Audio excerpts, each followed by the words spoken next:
the Sustainable Agriculture Farm Energy Educator serving through the Energy Corps at the National Center for Appropriate Technology. And I'm Nelson and Englund. I am the Community Sustainability and Climate Resilience Planner serving through Energy Corps at NCAT. And Madelynn and I both kind of laughed when we were putting this presentation together because we realized that her and I, hands down, have the longest title in Energy Corps, and we're also the fastest talkers in Energy Corps. So if you guys need us to slow down at any point, just let us know. But we're here today to present on how Pasty Throwdown can build resilience in Butte. So we're going to go over a lot today. We're going to go over who NCAT is, what we do, our initiatives and what they do. We're going to go over what a resilient community is and why it matters to you and to our community. We're also going to go over the 6 foundations for building a community, and then we're going to end off with the fun stuff with the Pasty Throwdown and how that's going to build resilience. So how many of you guys have heard of the National Center for Appropriate Technology? Awesome, okay. So just a little background is that we're a private nonprofit that was founded in 1976 and that we promote self-reliance and sustainable lifestyles through appropriate technology. Some projects that NCAT does deal with sustainable and renewable energy, energy conservation, resource-efficient housing, sustainable community development, which is what we're going to talk about today, and sustainable agriculture. Our mission at NCAT is to help people by championing small-scale, local, and sustainable solutions to reduce poverty, promote healthy communities, and to protect natural resources. And do you guys have any idea about what appropriate technologies are? No? I didn't either for a while. What is an appropriate technology? So appropriate technologies are technologies that are small-scale, decentralized, energy-efficient, environmentally sound, and accessible to everybody. So for example, solar energy, we have our solar panels outside of NCAT. Solar energy is an appropriate technology because it builds local self-reliance, it supports a resilient community, it strengthens social cohesion throughout the community, and it conserves energy and natural resources. So there are so many initiatives that NCAT has, and they all do such phenomenal, amazing work. So we wanted to go over each of them pretty briefly with you. Some of you may know who some of them are, some of you may not, but hopefully by the end, if you guys see one of these logos or hear one of their names, you can be like, oh, I know who that is, that's NCAT. So ATTRA is NCAT's biggest initiative, and it stands for Appropriate Technology Transferred to Rural Areas. And so ATTRA uses appropriate technology to improve agriculture production extensively throughout the U.S. And one of the focus areas is SIFT, and so NCAT has a SIFT demonstration farm, and that stands for Small Scale Intense Farm Training. And it's like the size of a market garden, and it's just kind of to show people that you can actually do agriculture on a small plot of land and be self-sustaining, or you can share with your neighbor, you can start a food stand, you can do that kind of stuff with a small plot of land. And our picture there is our friend Victoria, and she's also an Energy Corps member, and that is her compost pile at NCAT. So some good chicken scraps there. So Arm to Farm is another project that ATTRA does. It focuses on sustainable agriculture training for military veterans.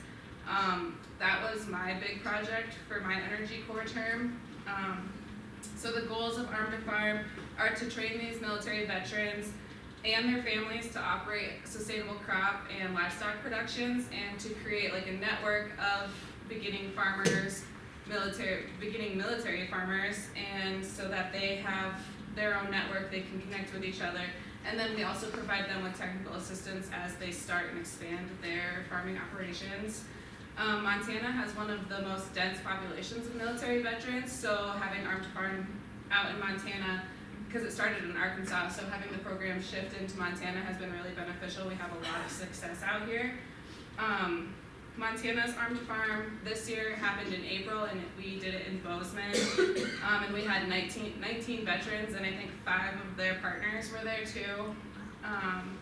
So the training starts off classroom style, kind of like how we are now, and we focus on goal setting, business planning, and land management practices, and then every afternoon we would go to a local small farm and they would get a hands-on approach. They would get to help work on projects and then learn about the different enterprises that other people are engaging in throughout the state. And then we also have an energy services initiative. That's probably our second biggest initiative. So our National Energy Assistance Referral Program has helped over 38,000 low-income people find local resources for helping pay for their utility bills.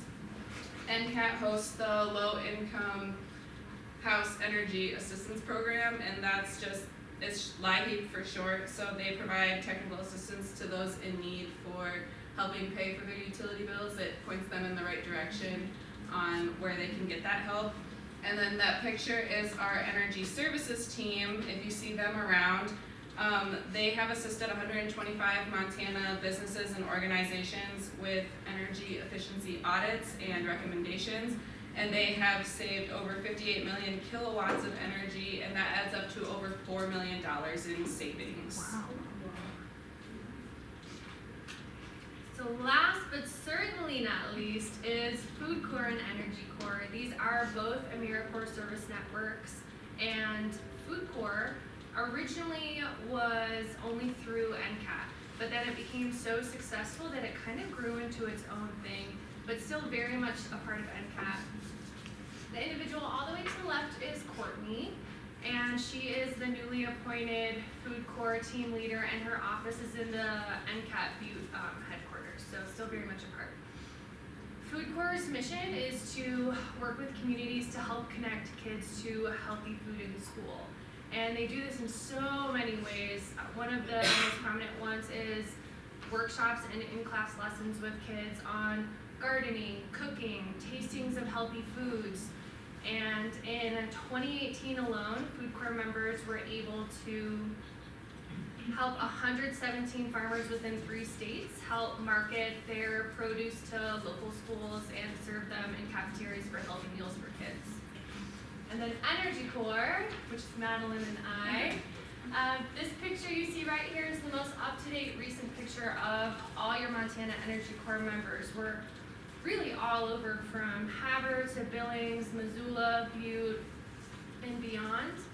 And our mission is to promote sustainable energy consumption and education while fostering community sustainability. And every single Energy Corps member has their own unique role and job to play in their host site and in their community, but they all in one way or another deal with trying to build a resilient community. But what is a resilient community? What is NCAT and Energy Corps trying so hard to build? So if you look online and dig through all the articles and research done by different organizations and entities, a lot of them, when they talk about resilient communities, kind of paint it as only a community that can bounce back from disaster, or one that can survive shocks and stressors, which definitely is part of a resilient community, but that's not all of what a resilient community is. When Steve Thompson, the NCAT executive director, who is also my supervisor, and I were talking about what a resilient community is, we were saying how a resilient community is one where you know your neighbor. A resilient community is one where local businesses are thriving. A resilient community is one with a lot of local pride and a lot of activity. So we drafted up our own definition of resilient community, and this is our working one. And we said a resilient community anticipates and adapts to stresses and shocks by increasing local self-reliance, by encouraging citizen engagement and strengthening social bonds around local solutions, and by collaborating with other communities to learn from and support each other. In the actual definition for the word resilient alone is the words tough and toughness, which I really love because when I first moved to Butte, the first 2 mottos I feel like I heard over and over and over again were Butte America and Butte tough. And so I feel like Butte's already letting the outside world and ourselves know that we're ready for a resilience journey because we're Butte tough. But helping rural communities build resilience was part of my Energy Corps term project, and that really entailed me interviewing my fellow Energy Corps members, people in their host sites in their community dealing with sustainability and resilience, and then doing my own research and compiling that into the Guide for Resilient Rural Communities. This guide is hopefully going to serve as a launch pad for rural communities to initiate resilience planning on their own in their own towns, regardless of their size, regardless of their economic power. And this is really important because resources are significantly lack in terms of this for rural communities compared to urban communities. And NCAT recognized that, and which is why my position was created, as well as the want for this guide, and also why NCAT does what they do and why the other Energy Corps members do what they do. Our hope with this is that it's going to be easily accessible to all, and it's going to help troubleshoot a lot of what other rural areas have hit when coming to resilience planning. And we're also hoping that it's going to go hand in hand with the state's resilience plan that they're working on right now. The Montana Department of Commerce is working on it. It's going to be called the Resiliency Framework, and that's just a statewide resilience plan. But for the guide, I interviewed over 30 individuals via in-person and over the phone from 11 different towns. And essentially, I just asked them, what's working for you guys, what's not working, what tips and advice do you have, and then all that data is going to be compiled into the guide. So I know I said resilience planning a lot, and I just want to go over really quick for clarity of what a resilience plan even is.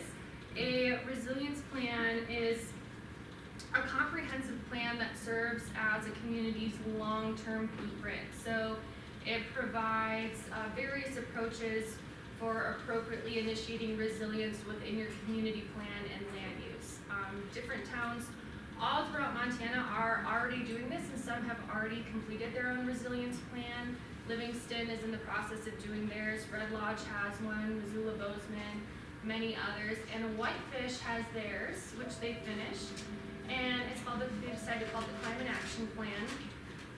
And I just have this picture right here to show just how they're trying to make it as comprehensive as possible. So you have transportation all the way to food and waste, to buildings and energy, but every town could and will look different depending on what they find most appropriate for theirs. Whitefish is extremely unique too. For one, Steve was the project manager for this, and he oversaw a task force of all volunteers, showing that finances should never be an end-all hurdle to this kind of work. Although I will say an all-volunteer group is pretty rare, but it can be done. Part of your resilience plan is going to have appropriate technologies, and that's going to be everything you see in the red. I don't know if it's clear to read, but that's going to include stuff like water conservation. It's going to include things like encouraging and uplifting your local food economy, and it's going to be education. But also with that, you're going to need some mitigation and adaptation within that as well. So mitigation, the actions to reduce emissions that cause climate change, such as energy efficiency. And then you're going to have adaptation, so those actions to manage the risk of climate change impacts. So flood-proofing your home and buildings or having a disaster plan is a really great example of that as well.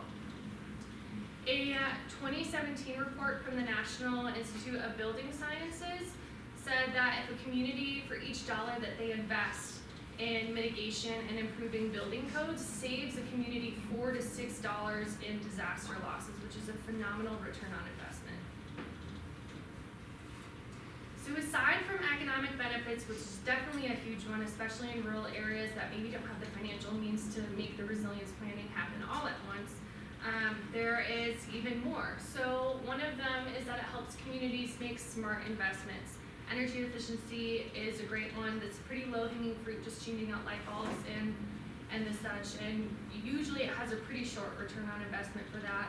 Another one is as simple as just supporting your local businesses, keeping your money within the community, which helps keep jobs here and gain jobs here as well. Another one is that it creates co-benefits across the community. An example of this would be restoring natural habitat within your community. And by doing that, you increase the soil health, which helps with flora and fauna, which then helps with water retention. So with heavy rains, you won't have as extreme flooding and you won't have damages to your buildings. Another one is that it builds new community linkages and relationships. This can be as simple as community workshops or events that brings community members together and starts conversations or allows you to even get to meet each other. And so the Butte Brown Bag is a phenomenal example of this, bringing the community together, talking about a subject. It also promotes nature-based and local-based solutions, and then it ensures that all voices are heard during community resilience planning meetings, workshops, discussions, because resilience planning deals with uplifting the community as a whole, so everybody wants to have a voice and be heard. And then lastly, it reduces chronic stressors such as water shortages, wildfires, floods, air quality, and health problems. So while resilience is more than dealing with the shocks and stressors, they are important to cover and the whole world sees them. So we're just gonna go over a few that are close to home here. And so there are a few reasons why resilience matters in Montana. The average annual temperature in Montana has warmed 2.7 degrees Fahrenheit since 1950, and that's considerably more than the US as a whole. The added heat has increased snowmelt earlier in the year, which can be devastating to local water supplies that need that water later in the summer. And even though it's May and it's snowing, it's not building up our snowpack because it just melts right away. So less water in the summer leads to drought later in the summer. And this puts stress on the trees, making it harder for them to resist bark beetles and wildfires. And those are two things that have been really devastating to our forest in recent years. How many of you have heard of the bark beetles? And you see your forest looking like that bottom picture? Yeah.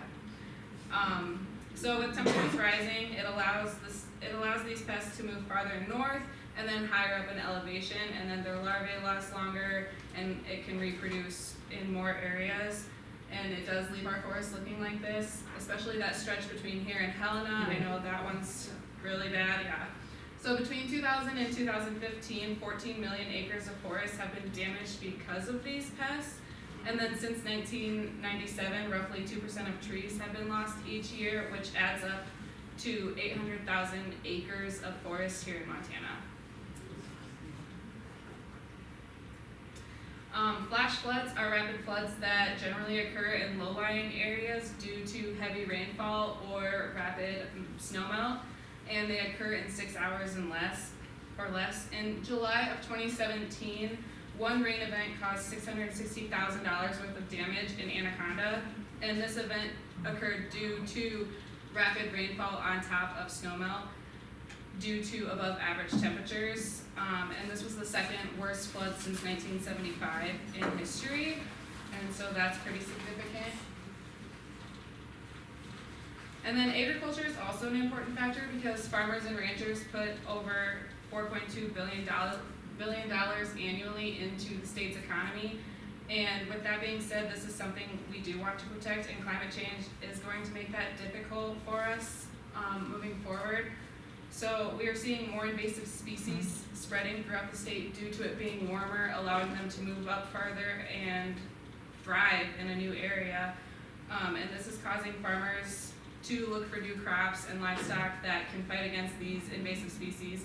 And then not only that, they have to be able to fight against a warmer, drier climate with less irrigation because we're losing water. So a close to home example of this is that there was a study done in the Flathead Valley that shows that by 2050, net crop returns per hectare will decrease by 24%, and then that'll leave the net farm income to decrease by 57%. So NCAT is partnering with farmers. Our ATTRA program is huge, so we are focused on sustainable agriculture, and we are working on climate solutions through sustainable agriculture, and those include working with farmers to build healthy soils, to increase resilience to drought and heavy precipitation, to store carbon in the soil rather than in the atmosphere, and to reduce chemical fertilizer and pesticide inputs. And then the effects of climate change displace people all over the world. the US alone, sea level rise could displace 13 million people, especially in places like Louisiana and Florida. Those people are going to be moving farther north, and I know here we've already seen an influx of people from different areas, and so that's going to affect us too. We're going to have a higher population, we're going to be fighting for more resources, and it's just going to get pretty crazy. So there's a lot one can talk about in terms of building community resilience. And when Madelynn and I were going over what we wanted to talk about, we decided that the best part is just the foundations, how a community can build resilience. And it's important to know with these that these aren't an end goal foundation, they're constantly ongoing. You can't mark off your calendar June 12th as our community is now resilient, because technology, humans, the environment, it's always changing, so our communities and our plans have to change along with them. So the foundations we're going to talk about today are people, systems thinking, adaptability, transformability, sustainability, and then finally courage. So we as the people, we have the power to envision the future of our community and build resilience together. We can do this by doing small things like shopping local, supporting our local businesses, going to the farmers markets since they just started up, and supporting your local farmers. And that allows you to see, where your food comes from, where it was grown, reduces the food miles, so that's less emissions, and that's really important. And then, like I said, I was the lead on the Arm to Farm program that we did in Montana, and the basis of Arm to Farm is basically people helping people to better their community. And military veterans are always looking for ways to continue to serve their country and their community because they're proud of it. And so the Farm to Cafeteria program is a program that NCAT is involved in, and we encourage all of our Arm to Farm participants to be a part of it too. This program allows local farmers to provide fresh produce and food to schools, hospitals, and nursing homes. And this is a picture of Jeremiah. He actually is from Helena. I worked with him back in April, and when he heard about the Farm to Cafeteria program, he was ecstatic. He wanted to help because he has 2 small kids. And so he was like, you tell military veterans that they can partner with a school to feed their local kids, like they're not gonna say no to that. That's the most important thing to them. That's what their end goal is, to serve their country and take care of America's kids. Our next foundation is systems thinking, and that means simultaneously seeing the parts, the whole, and the relationship within the system. So an example of this would be kind of what we touched on earlier with agriculture. So if there's a farmer who's struggling to grow the crops that he or she usually does, they're gonna have to put more money into that. And because of that, the consumer is gonna have to spend more money, and then families may have a hard time buying these healthy foods, and a nutrition problem may arise, and so on and so forth. So systems thinking really helps build community resilience because it removes that silo thinking that a lot of sectors are and communities are in. So instead of seeing farmers as farmers, job market as one thing, education as another, and so on, you really see it all working together. The next one is adaptability, and adaptation in itself is pretty self-explanatory, except I just want to go back to saying that adaptation and community building is an ongoing process. So again, you're not going to mark off your calendar June 12th, end date, you did it. It's going to constantly be something that you're doing. But there are 4 things that are always happening in a community in terms of building adaptability for resilience, and that is building regenerative capacity. So sustainable agriculture is a great example of this. Sensing emerging risks to better prepare, responding to disruptions, and finally learning and transforming. So this can be as simple as asking yourself in your community, like, what are we doing really well right now, and what aren't we doing well, and how can we change that and go forward? Adaptability builds community resilience because if we stay the same, we're going to be unprepared and overcome by change, which is just inevitable. Our next is transformability, and I feel like I always get tongue-tied when I say transformability. But transformability, and that means some challenges are so big that it's not possible for the community to simply adapt. Fundamental transformative changes may be necessary. This also means recognizing that the current system needs to change and creating awareness and options to help it do so. And that options part is really important, because if you have one or a few people making all the decisions for your community, it's less likely that it's going to be fair and just for your entire community. So the more voices and options you can have, the better. And transformability efforts purposely disrupt the system, changing some of its functions and structures. That's awesome. So it can build resilience in ways more suited to its new reality. And an example of this is Flint, Michigan, with their crisis of lead in their water. I just read a few weeks ago that they're gonna invest $77 million into water retrofits, and that's because their crisis was too big. You can't adapt lead out of your water. You have to make those transformative changes and understand that that's your new reality, and that's how you have to go forward. So community resilience is not sustainable if it only works for us, only for now. We want it to work for other communities and future generations and the ecosystem that we all live on. And it's really important for us to make it better for future generations, because we want our kids and our grandkids to have clean water to drink and healthy food to eat and a place to play outside where they have big fields, lots of grass, sunny days. Like, we want their future to be better than ours currently is, right? And our last foundation is courage. And as individuals and as a community, we need the courage to confront challenging issues and take responsibility for our collective future. So we need courage to work with other people and share in taking this responsibility for the community. We need courage to tackle the complex systemic issues that we face. We need courage to learn from our experiences and adapt our thinking and methods. And we need courage to accept uncertainty and make big transformations when necessary. When I was going around all of Montana interviewing people about resilience, I was lucky enough to stop in Dillon and talk to 3 of the individuals responsible for putting on the Save the Snow Summit. And one of those individuals was Corey Birkenbuell, who is a business owner there.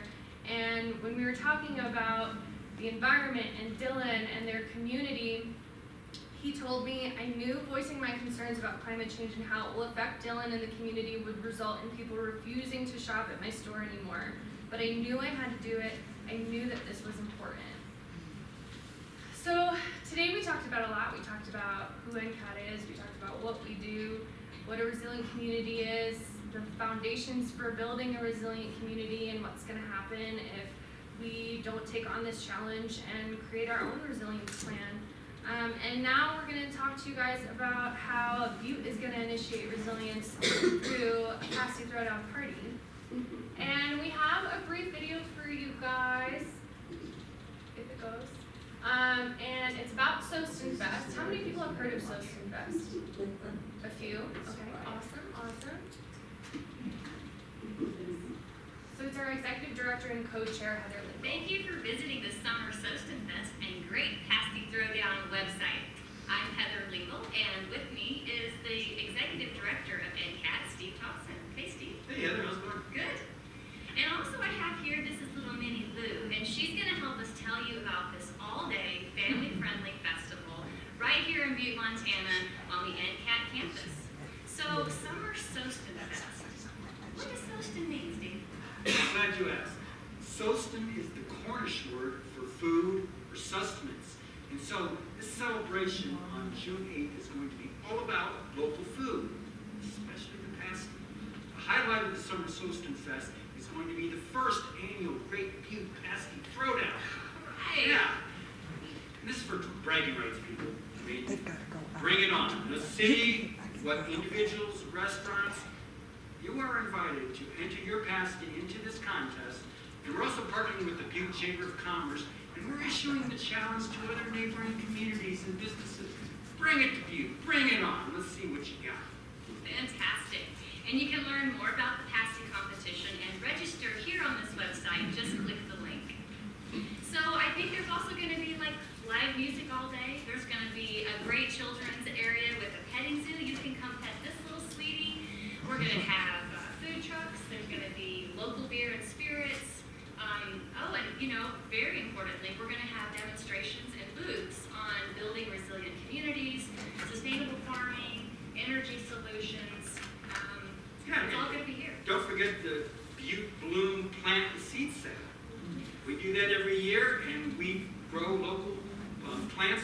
well adapted for Butte. You can take home and plant your own garden.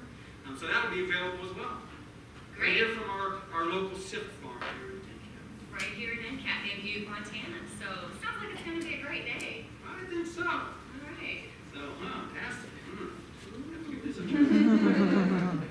For visiting the Summer Sosten Fest and Great Pasty Throwdown. I'm sorry, I'm getting peed on. Yeah, we can just keep moving, right? I was such a good sport. Oh, Heather's the best. So, I